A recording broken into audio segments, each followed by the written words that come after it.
خدا جس قوم کی تباہی چاہتا ہے اس کی قیادت مصرف اور عیاش آدمیوں کے سپرد کر دیتا ہے۔ امانت دار تاجر قیامت کے دن نبیوں، صدیقوں اور شہیدوں کے ساتھ ہوگا۔ بڑا جہاد یہ ہے کہ انصاف کی بات ظالم بادشاہ کے سامنے کہہ دی جائے۔ انسان کی بے غرض خدمت کرنا ہی انسانیت کی معراج ہے۔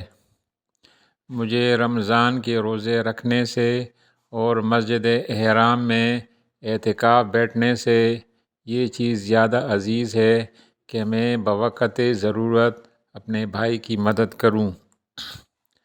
میں مردے کو زندہ کرنے سے عاجز نہیں آیا مگر احمق کی اصلاح سے عاجز آ گیا ہوں۔ شکستہ قبروں سے عبرت حاصل کرو کہ کیسے کیسے حسینوں کی مٹی خراب ہو رہی ہے۔ خدا اگر انسان کو مکمل سکون دے دیتا تو وہ خدا کی عبادت کبھی نہ کرتا۔